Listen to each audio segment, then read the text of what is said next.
اعوذ باللہ من الشیطان الرجیم بسم اللہ الرحمن الرحیم احل لکم لیلۃ الصیام الرفث الی نسائکم ہن لباس لکم وانتم لباس لہن علم اللہ انکم کنتم تختانون انفسکم فتاب علیکم وعفا عنکم فالآن باشروهن وابتغوا ما كتب الله لكم وكلوا واشربوا حتى يتبين لكم الخيط الأبيض من الخيط الأسود من الفجر ثم أتموا الصيام إلى الليل۔ احل لکم، حلال کیا گیا ہے تمہارے لیے، لیلۃ الصیام، روزے کی رات، الرفث میل جول، تعلق، الی نسائکم، اپنی عورتوں سے، اپنی بیویوں سے، ہن لباس لکم وانتم لباس لہن، وہ تمہارے لیے لباس ہیں اور تم ان کے لیے لباس ہو۔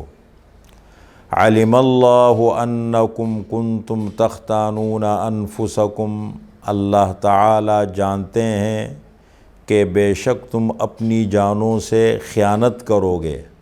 فتاب علیکم، پس اللہ تعالیٰ نے تمہارے اوپر رجوع فرمایا، وعفا عنکم، اور تم سے درگزر کیا۔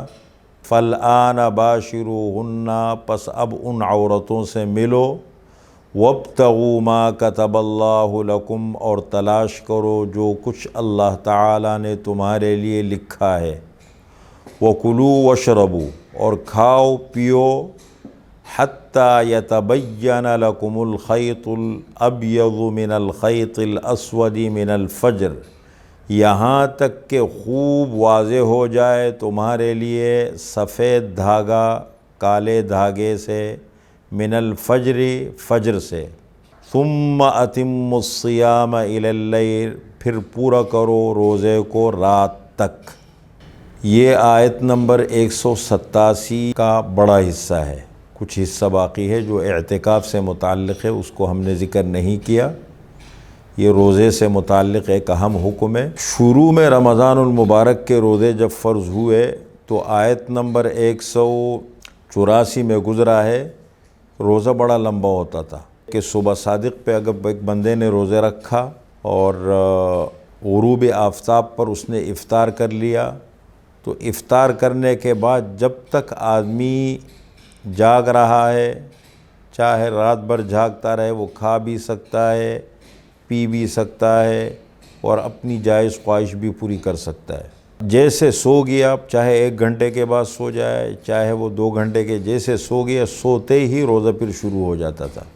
تو یہ مشکل پیش آئی کہ کچھ صحابہ کو، جیسے مزدور صحابہ تھے، کام کرتے تھے، دن بھر کام کرتے تھے، حضرت قیس بن سرمہ رضی اللہ تعالی عنہ کاشتکار تھے، دن بھر زمینوں پہ کام کرتے تھے، انہوں نے روزہ رکھا، ان کی اہلیہ نے بھی روزہ رکھا، کام پہ چلے گئے، دن بھر کام کیا، گھر تشریف لائے تو اہلیہ سے پوچھا گھر میں کچھ ہے، تو انہوں نے کہا گھر میں تو کچھ بھی نہیں ہے، میں نے بھی روزہ رکھا ہے، مجھے بھی کچھ نہیں ملا۔ تو یہ بیٹھے رہے، تھکے ہوئے تھے۔ ان کی اہلیہ پڑوس میں گئی کہ میں جا کے پڑوس میں، یا رشتہ دار تھے کچھ، ان سے جا کے پوچھ لیتا ہوں کہ اگر کچھ کھانے کو مل جائے۔ تو جب وہ پوچھنے کے لیے چلی گئی اور واپس آئی تو یہ تھکاوٹ کی وجہ سے سو گئے تھے، اور پھر ان کا روزہ شروع ہو گیا۔ صبح پھر کام پہ چلے گئے، پر رات بھر بھی روزہ رہا اور دن بھر بھی روزہ رہا، تو سخت گرمی تھی، موسم بڑا سخت تک، بے ہوش ہو گئے۔ اسی طرح پیدر پہ کچھ واقعات پیش آئے۔ کچھ حضرات تھے، انہوں نے اپنی جائز خواہش بھی پوری کر لی، تو روزہ بڑا متاثر ہوا۔ یہ مسئلہ جب اٹھا تو آپ صلی اللہ علیہ وسلم کی خدمت میں آیا، تو اس موقع پر اللہ تعالیٰ نے یہ آیت نازل فرمائی، جس میں اللہ تعالیٰ نے اجازت دے دی کہ اب روزے کا جو ٹائم ہے وہ کب ہے؟ صبح صادق سے لے کر کے غروب آفتاب تک، دن بھر، جتنا بھی دن ہو، جتنے گھنٹے کا ہو، صبح صادق پہ روزہ شروع ہوگا اور غروب آفتاب پر ختم ہوگا، اور 3 چیزوں سے رکنے کا نام روزہ ہے: کھانا پینا اور اپنی جائز خواہش پوری کرنا۔ تو اس موقع پر یہ آیت نازل ہوئی اور جو مشکلات تھی وہ اللہ تعالیٰ نے اس میں ختم فرما دی۔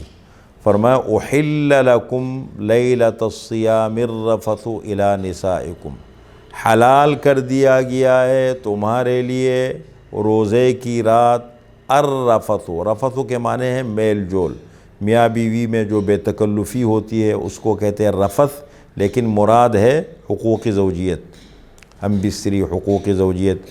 حلال کیا گیا ہے تمہارے لیے روزے کی رات الرفث، میل جول، الی نسائکم، اپنی بیویوں سے، ہن لباس لکم وانتم لباس لہن، وہ تمہارے لیے لباس ہے اور تم ان کے لیے لباس ہو۔ کیا مطلب؟ جیسے لباس انسان کے جسم سے لگا ہوتا ہے اور انسان کے لیے پردہ ہوتا ہے، تو اسی طریقے سے جو میاں بیوی کے درمیان تعلق ہے، دیکھیں انسانی رشتوں میں واحد رشتہ ہے کہ جس میں وہ چیزیں جو عام طور پر انسان اس کا اظہار دوسروں کے سامنے نہیں کر سکتا، میاں بیوی ایک دوسرے کے سامنے کر لیتے ہیں، فطرت کا راستہ اللہ تعالیٰ نے رکھا ہے۔ دوسری بات ہے دیکھیں خاتون اپنے مرد کے لیے لباس ہے، یعنی پردہ ہے اس کے لیے، کتنے عیوب سے وہ بچ جاتا ہے۔ لباس کو اللہ تعالیٰ نے قرآن کریم میں دوسرے مقام پر کیا قرار دیا؟ یا بنی آدم قد انزلنا علیکم لباسا یواری سوآتکم وریشا، اے اولاد آدم ہم نے تمہارے لیے لباس اتارا ہے جس کے دو مقاصد ہے، ایک تو تمہاری ستر پوشی کرتا ہے، پردہ ہے تمہارے لیے، تمہارے جسم کو چھپاتا ہے، نمبر دو یہ ہے تمہارے لیے خوبصورتی کا ذریعہ ہے۔ تو اسی طریقے سے عورت مرد کے لیے لباس بھی ہے کہ انسان گناہوں سے بہت ساری چیزوں سے بچ جاتا ہے، اور دوسری بات یہ ہے کہ انسان کے لیے زینت اور خوبصورتی بھی ہے۔ حضرت آدم علیہ السلام کو اللہ نے جب پیدا کیا اور جنت میں بسایا، تو جنت میں بسانے کے بعد وہ اپنی زندگی کا ایک حصے میں کمی محسوس کرتے تھے۔ قرآن کریم میں ہے اللہ تعالیٰ نے حضرت حوا علیہ السلام کو پیدا فرمایا اور ایک جوڑی اللہ تعالیٰ نے بنا لی۔ تو یہ فطرت کا راستہ ہے، فطری زندگی ہے۔ مرد کو اللہ نے عورت کے لیے بنایا ہے، عورت کو اللہ تعالیٰ نے مرد کے لیے بنایا ہے۔ تو فرمایا ہن لباس لکم وانتم لباس لہن، تمہاری جو بیویاں ہیں وہ تمہارے لیے لباس کے مانند ہے اور تم ان کے لیے لباس کے مانند ہو۔ علم اللہ انکم کنتم تختانون انفسکم، اللہ تعالیٰ جانتے تھے کہ انسان جو ہے نا وہ اتنا کنٹرول نہیں رکھ سکے گا، اتنا بڑا لمبا روزہ ہے، اور پھر اسی طریقے سے انسان کے ساتھ جائز خواہش ہے۔ تو فرمایا علم اللہ، اللہ تعالیٰ جانتے ہیں، انکم کنتم تختانون انفسکم، کہ بے شک تم اپنی جانوں سے خیانت کرو گے، اتنا کنٹرول نہیں کر سکو گے۔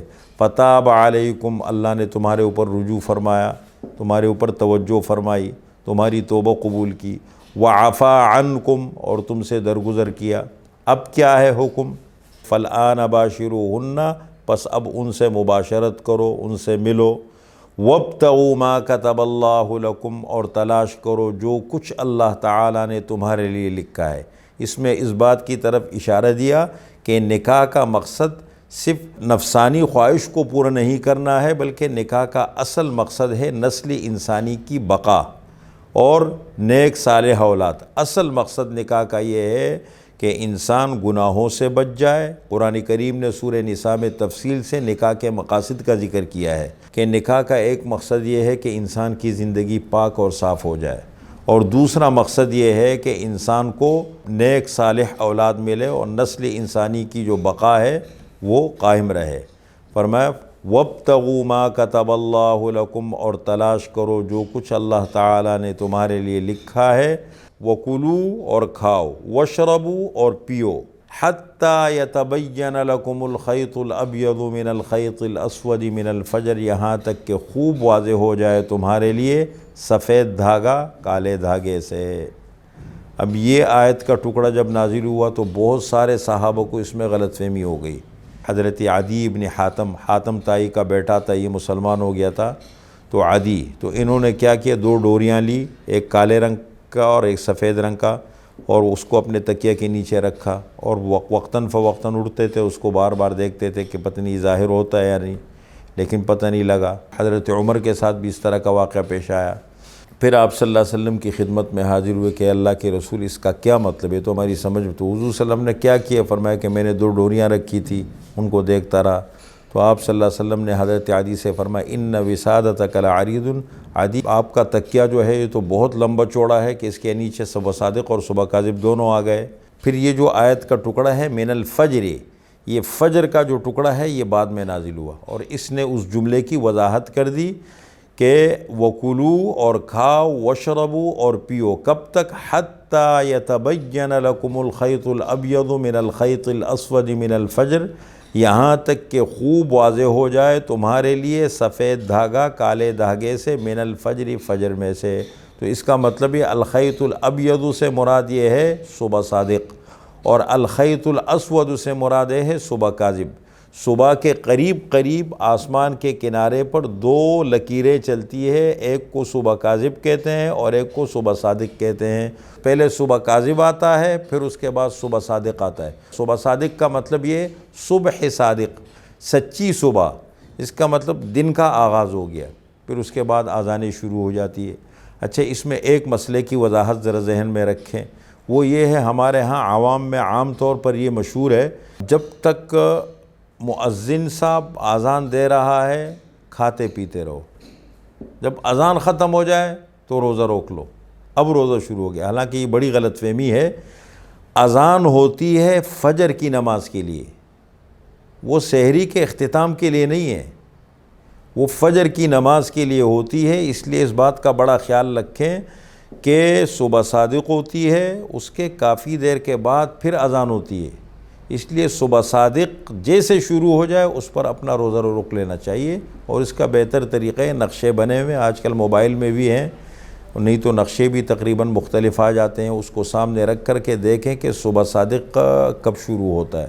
جیسے صبح صادق شروع ہو گیا تو تقریباً 1 منٹ پہلے احتیاطاً نہیں تو صبح صادق پر روزہ روک لے۔ آگے فرمایا ثم اتم الصیام الی اللیل، پھر پورا کرو روزے کو رات تک، رات تک روزے کو پورا کرو، مطلب اب روزے کا جو ٹائم ہے وہ کب ہے، صبح صادق سے لے کر کے غروب آفتاب تک۔ اب ہر ملک کا اپنا موسم ہوتا ہے، کہیں بہت لمبا روزہ ہوتا ہے، کہیں کم ہوتا ہے، لیکن ٹائم اس کا کیا ہے، جیسے صبح صادق ہو جائے روزہ شروع ہوگا، اور جیسے غروب ہو جائے تو روزہ مکمل ہو جائے گا۔ اب 3 چیزوں سے رکنے کا نام روزہ ہے، کھانا پینا، اپنی جائز خواہش پوری کرنا۔